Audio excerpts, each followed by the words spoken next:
caught up earlier in the week with the owner of a unique card shop and museum to uncover the exciting way it got its start.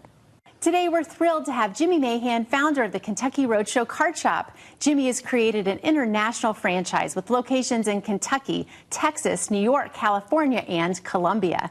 His shop is not just a store, but a museum preserving special moments in sports history.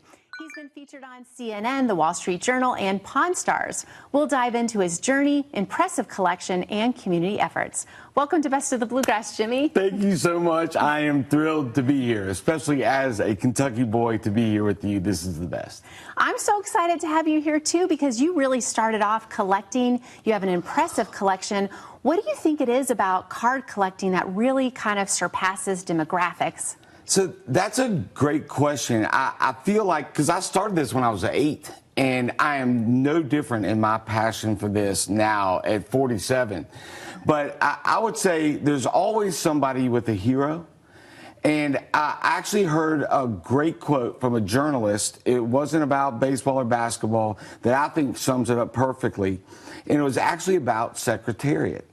And it was an ESPN, it was a wonderful journalist on a show, and he said, a lot of people, when Secretariat won the Belmont, had tickets that they never cashed. They're winning tickets. And he said, it's because when you're around greatness and a piece of glitter of that greatness falls on you and you get to keep that, you feel a part of that greatness. And to me, that's cards. You feel a part of Kentucky basketball or Steph Curry or the Cincinnati Reds, Ellie De La Cruz. When you have that card, you're a part of that greatness. And I think that's why the longevity and how it passes down remains. Some of them are worth quite a bit, right? So that's the exciting part, because you never know. And that was a catalyst, right? Finding an unexpected card that launched the card shop. So it's kind of crazy. My life's been crazy, but the card shop's only been open 4 years, but like I said, I did this when I was 8, so I've been many things in my life: a high school teacher, a principal, a banker, and at the time, I just finished working at a foster care group home, but here I am collecting cards one night in my house, and I open a pack of cards, and I get a Zion Williamson autographed cards, numbered 1 out of 1. Now, that's a big deal in my world. There's only one of them. But at the time, Zion Williamson hype was crazy. I'm sure you remember he was the next big thing. I freak out. I'm on Instagram streaming live, and I get this card, but of course, I'm a Kentucky guy. I don't want the Duke card. So I put it up for sale. It sells for about $15,000, which is crazy for all of us that used to collect in the 80s. But I give all the money to the foster care group home where I used to work, because that's way more important.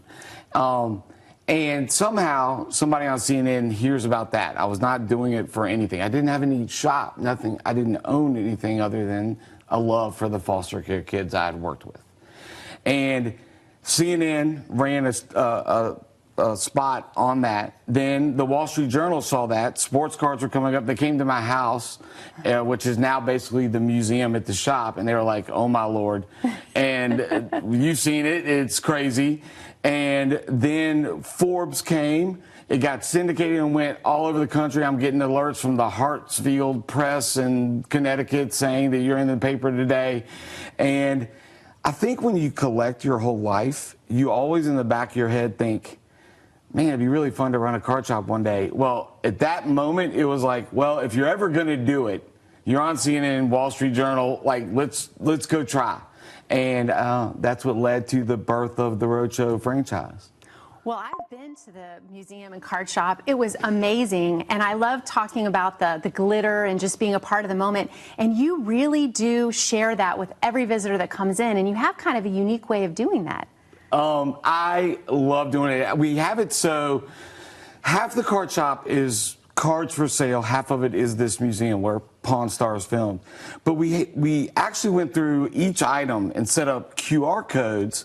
So you, even if we're not in there telling stories, that you can take your phone and scan the item, and you can do it with all of these and see it'll pop the highlight of the shoes being on DeMarcus Cousins when he tips it in against Mississippi State, and you can guide yourself through the museum in a way that makes it more interactive and fun, and learn more about the item you're looking at and see true history. You've met a lot of famous celebrities, but you also have established some really special relationships with some of them. Can you tell me about some of the more notable ones? Absolutely. It's amazing. I always pinch myself because I still feel 8 inside. But this man is one of them, because it's wonderful. Oscar Tshiebwe and I became close, and you think Kentucky basketball player, guy that owns card shop memorabilia, this is how they got close. And it actually wasn't. It was through prayer group. A lot of people know about Oscar's faith. I also am strong in faith, and it was our love for Jesus that then turned into a friendship, and we talk every 2 days. And it's a 24-year-old from the Congo and an old redneck from Kentucky. Like, what is going on? And it is faith. It is memorabilia. It is basketball. It is those things that unite people. And I think what really is the secret to all this, which is the cards are great, the relationships are better. You can definitely see such a passion and enthusiasm, and I love it. It's so contagious. Can you tell me a little bit about some of the items that you brought? It's crazy. Yes, this you can see is my man Oscar. He signed this for me. This is one of his game jerseys from the Player of the Year. These are awesome shoes, game worn by Tyler Hero. True Blue Customs is a local guy that does custom shoes for people across the country, but these are game used. This is actually a microphone, and if you've seen the movie Glory Road, it's actually a very good thing. Kentucky lost the 1966 Rupp's Runts game to Texas Western, but it was the first all-black starting five, ushered in change. Very good thing, obviously. This is the microphone for Claude Sullivan on the Kentucky side that he called that game and all the other games that year. And then you can get into the card. This is what is unique. When I was growing up, to have a card worth a lot of money, it'd have to be Honus Wagner or Mickey Mantle or something 50 years old. And now this is like this one. This is 10 years old. This is a Steph Curry rookie, or 15 years old. And one point last year, this card sold for $250,000. That's crazy. It's a house.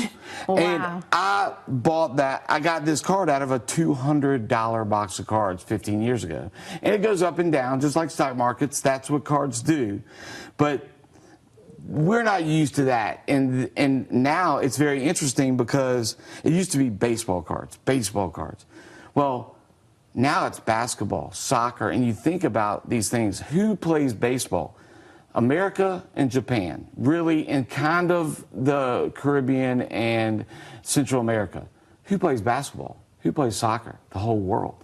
So your market is the whole world. So if you hit a good basketball or a good Messi card, the whole world wants it, so it drives the price up. It's supply and demand. Yeah. So, Shohei Ohtani card. That is a very expensive card right now. He hit a ball that probably still hasn't come down the other night. And then this is a special one with Dr. J, Michael Jordan, and then you flip it, and it is LeBron James and Kobe Bryant signed, and that is numbered at 10. And all those things used to not exist, where they weren't numbered like that, but there are only 10 of them signed by these 4 guys. Wow. You can tell that you absolutely love this. I love just how infectious your joy is. Thank you for sharing it with us today on Best of the Bluegrass. If you want to find out more about the charities and organizations that Jimmy donates to, visit these websites so you can learn how to get more involved.